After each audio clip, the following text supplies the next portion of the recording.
محبوب کی طرف سے کوئی چیز مل جائے وہ ہمیشہ یاداشت میں محفوظ بھی رہتی ہے۔ محبت ایک ایسا جذبہ ہے، یاد رکھ لیں، محبت سے کیا ہوا کام صرف وہ ایسا کام ہے جو طبیعت پر بوجھ نہیں بنتا۔ صرف محبت ایک ایسا جذبہ ہے جو انسان کو میدان جنگ میں بھی کھڑا کر دے، اس کے نفس پر کوئی بوجھ نہیں آتا کہ یا اللہ میں کیا کر گزرا۔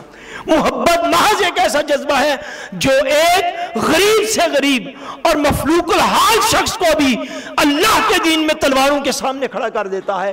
محبت محض ایک ایسا جذبہ ہے جو ایک نادار سے نادار، کمزور سے کمزور کو بھی اوسلو میں بٹھا کر مدینے کی سیریں کرواتا ہے۔ محبت یہ ایک ایسا جذبہ ہوتا ہے جو محبوب کی یاد میں ہمیشہ تڑپتا رہتا ہے۔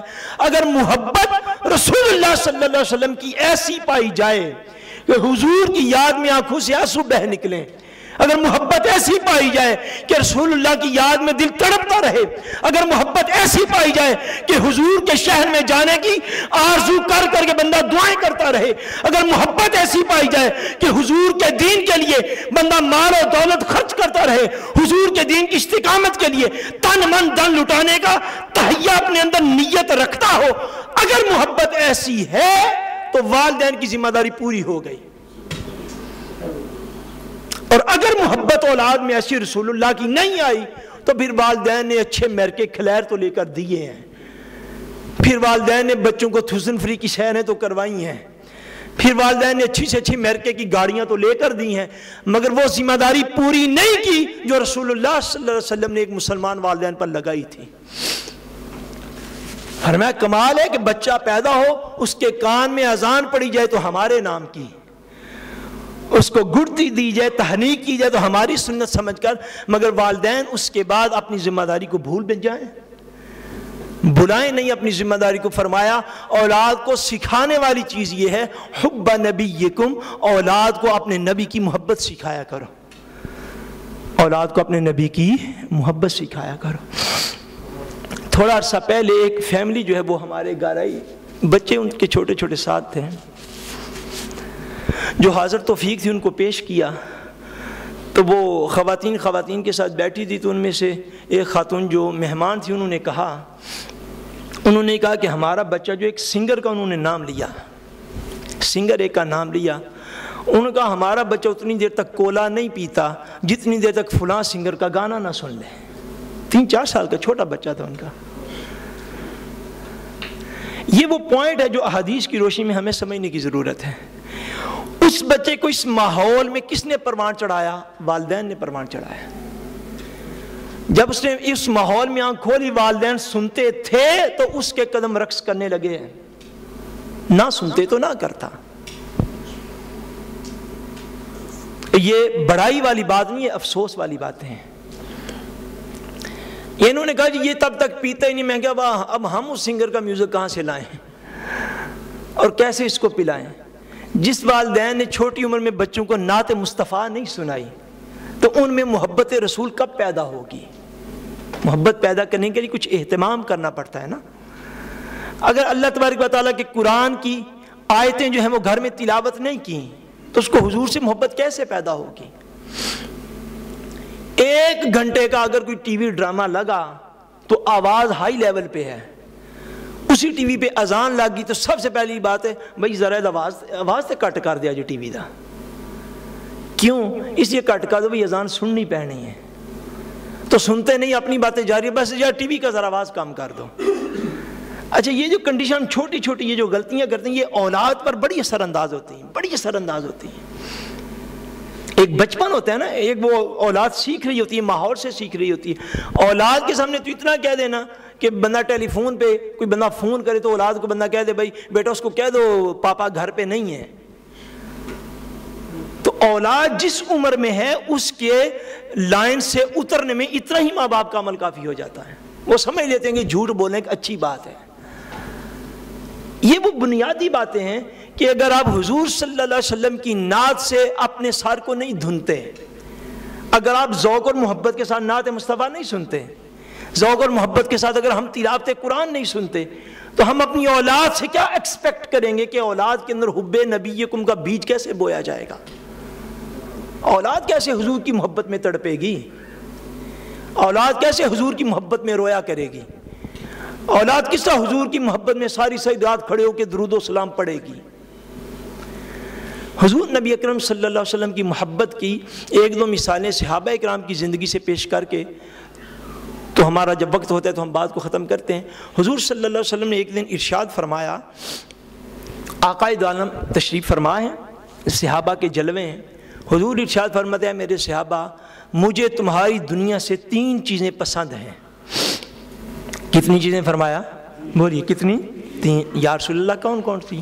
فرمایا مجھے تمہاری دنیا سے خوشبو بڑی پسند ہے۔ کیا چیز بڑی پسند ہے؟ خوشبو بڑی پسند ہے۔ دوسری چیز فرمایا مجھے نیک صالح عورت جو ہے وہ بڑی پسند ہے۔ تیسری چیز فرمایا مجھے نماز ادا کرنا بڑا پسند ہے کہ اس میں میری آنکھوں کی خدا نے ٹھنڈک رکھ دی ہے۔ 3 چیزیں حضور نے فرمایا یہ 3 چیزیں مجھے بڑی پسند ہیں۔ اب صحابہ کرام میں سے حضرت سیدنا ابو بکر صدیق رضی اللہ تعالیٰ عنہ ہوتے، آپ اسی وقت بول اٹھے، عرض کی یا رسول اللہ صلی اللہ علیہ وسلم حضور مجھے بھی 3 چیزیں بڑی پسند ہیں۔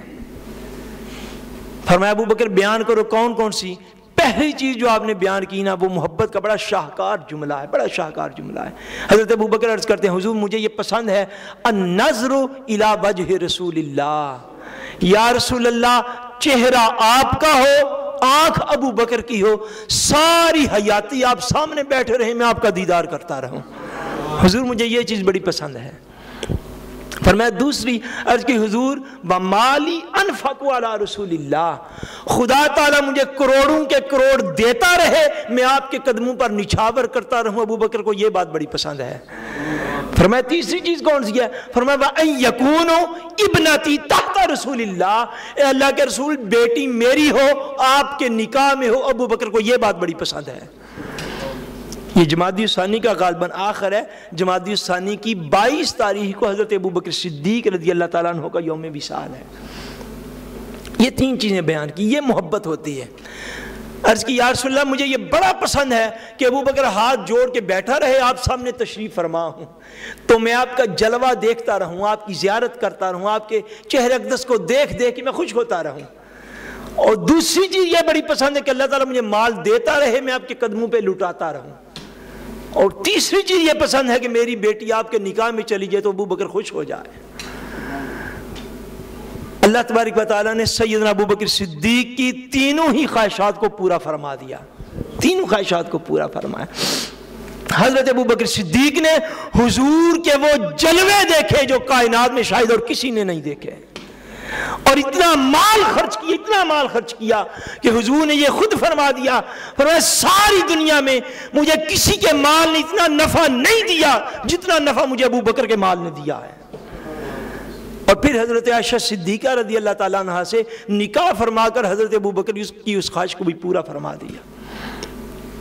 یعنی حضور صلی اللہ علیہ وسلم کی ذات کی تڑپ رہنا دل میں، یہ تڑپ جو ہے یہ حب نبیکم ہے کہ نبی کی محبت جو ہے یہ دلوں میں پیدا ہو جائے کہ انسان حضور صلی اللہ علیہ وسلم کے دیدار کے لیے تڑپتا رہے، حضور کے دیدار کے لیے مسلمان آج بھی تڑپتا رہے، یہ اصل چیز ہے، یہ حضور کی ذات کی محبت ہے۔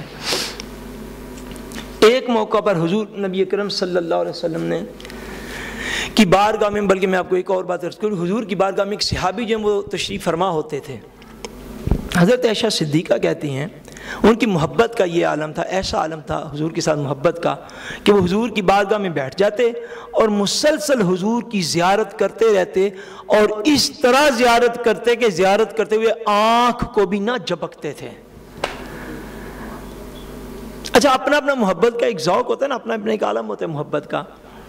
کچھ صحابہ ایسے ہیں وہ کہتے ہیں کہ حضور صلی اللہ علیہ وسلم کے چہرے اقدس کی طرف بندہ جو ہے وہ جی بھر کے دیکھ بھی نہیں تھا سکتا، وہ نظریں جھکائے بیٹھے رہتے۔ خال کچھ صحابہ ایسے تھے کہ وہ حضور صلی اللہ علیہ وسلم کو بس دیکھتے رہتے، جلموں کا نظارہ کرتے رہتے۔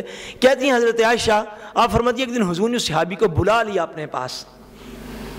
بندے کو جس سے محبت ہو محبوب پاس بلا لے تو خوشی ہوتی ہے کہ نہیں؟ بولیے، ہوتی ہے۔ حضور نے بلا لیا، فرمایا صحابی جی یا رسول اللہ، فرمایا تم بغیر آنکھیں جھپکے ہوئے مسلسل ٹک ٹکی باندھ کر مجھے دیکھتے رہتے ہو، اس کی وجہ کیا ہے؟ صحابی عرض کرتے ہیں یا رسول اللہ انی اتمتع بالنظر الیک، کہتے ہیں یا رسول اللہ بس اور تو